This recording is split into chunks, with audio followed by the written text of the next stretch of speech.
Gampopa was the probably the foremost student of Milarepa. I think just about everybody's heard of Milarepa. So, and I'll give you an idea, a little bit idea, a slightly more colourful idea about him in the chat afterwards. But basically, he summarised the entire path in terms of these four, what's called the four dharmas of Gampopa. And so what they are is, first one is, may my mind turn towards the Dharma. Second one is, may Dharma progress along the path. May the path clarify confusion and make confusion dawn as wisdom.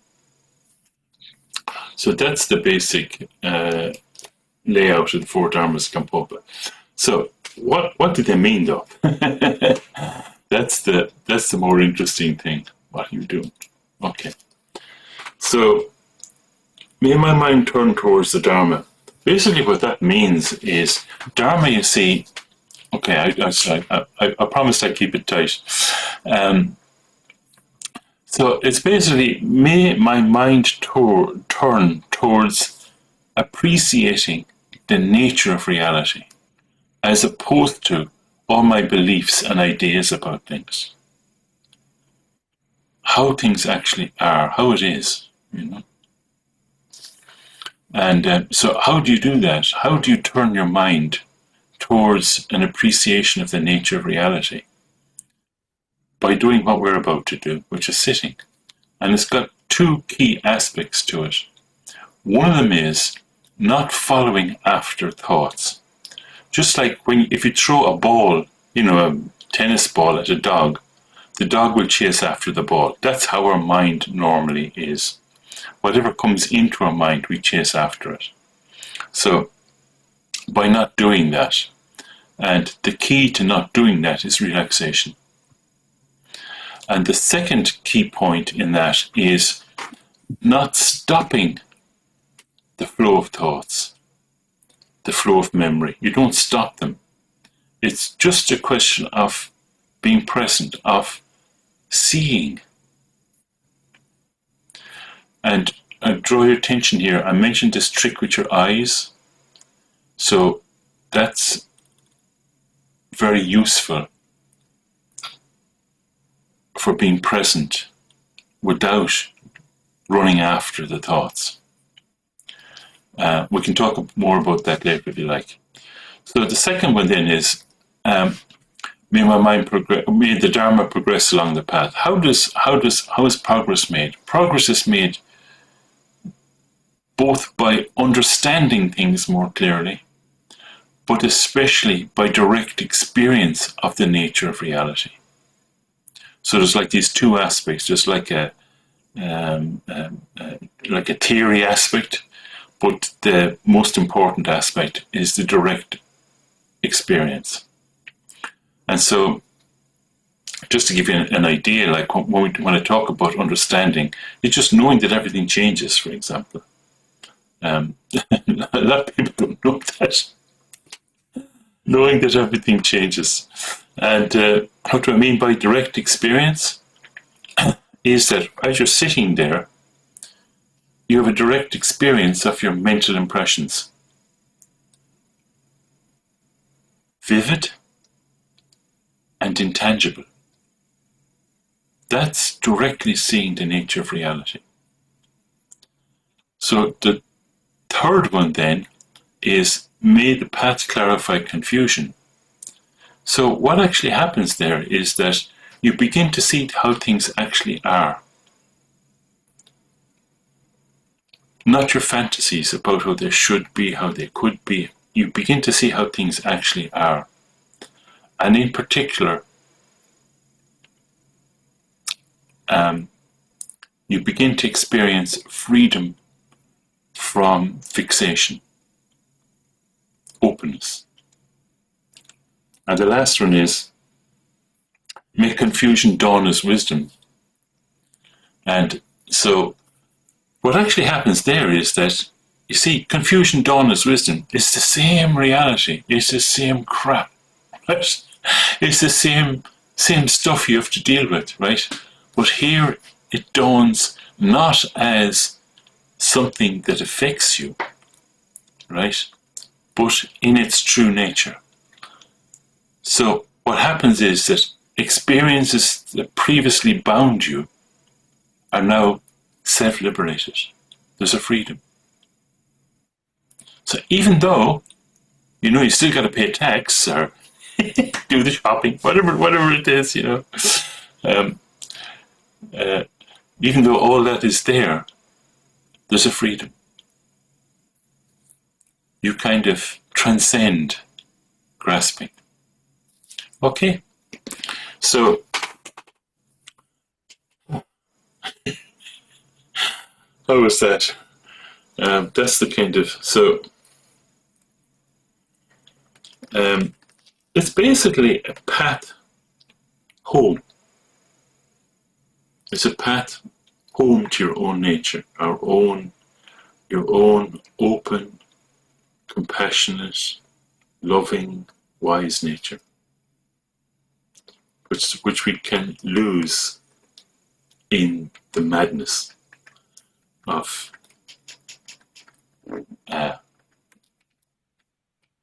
you know what I mean, I hope you do. So I'm going to sound the bell. You can use the sound of the bell to relax, to bring ease. Just focusing on the sound of the bell and releasing any struggle that you have.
So we're not trying to change anything, just appreciating how things actually are.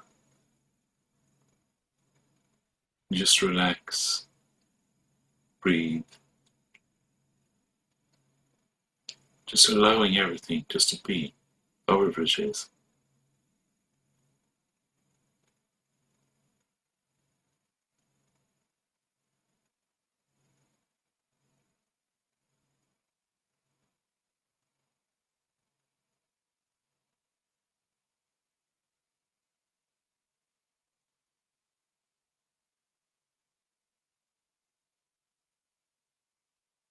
Awake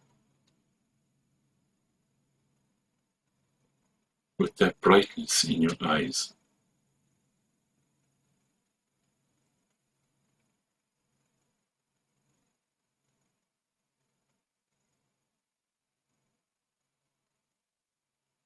Appreciating the flow of experience.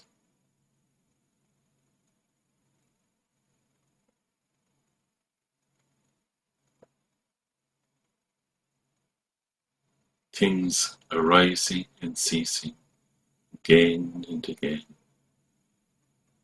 vivid and intangible.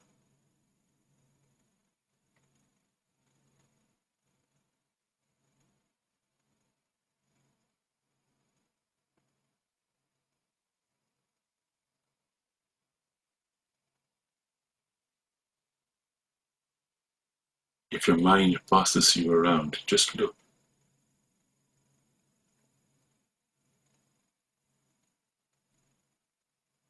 There's nothing behind it. It's just another thought arising and ceasing. You don't have to do anything with it. It frees itself.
The flow of experience isn't going anywhere.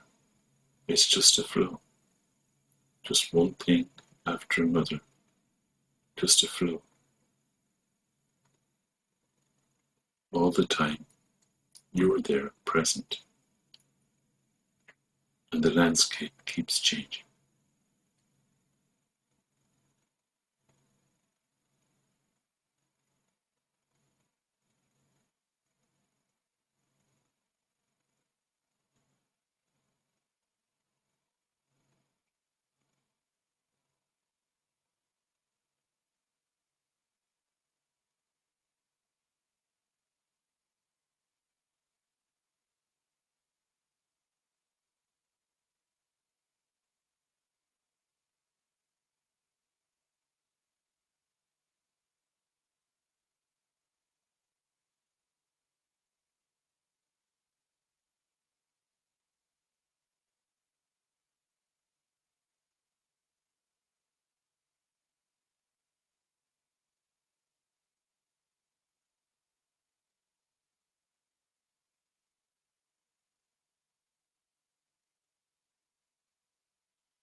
Everything that appears in your mind has the same nature, quite vivid and empty,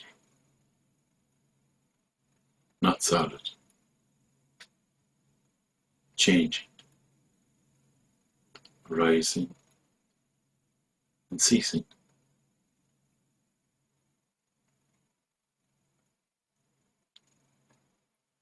It's always been like this.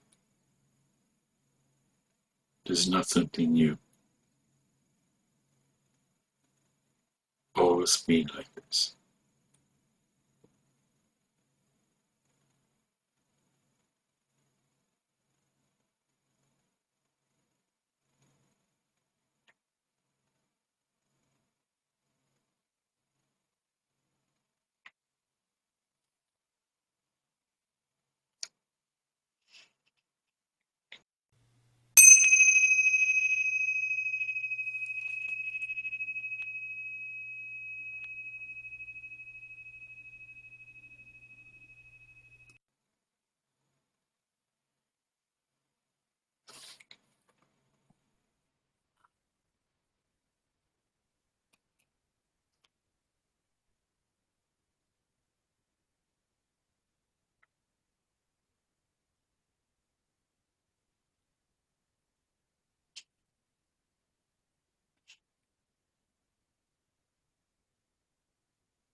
Nothing to be said, really, is there?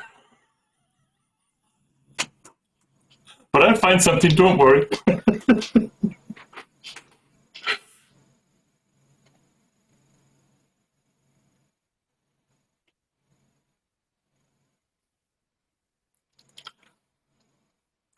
I was kind of hesitating to use the word. Oh yeah, hi.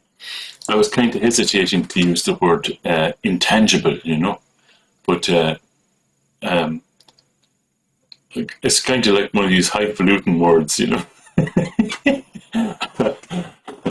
But I think you know what I mean. Like all of these experiences, they're quite vivid. They're quite vivid. Um, but at the same time, there's nothing to it.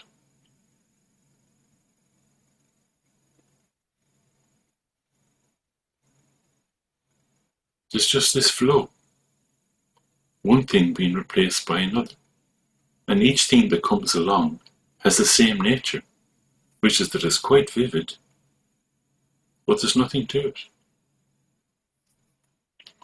Okay, I'm going to release anyone who needs to do shopping or whatever, go to the market, buy some shoes, off to the beach, whatever.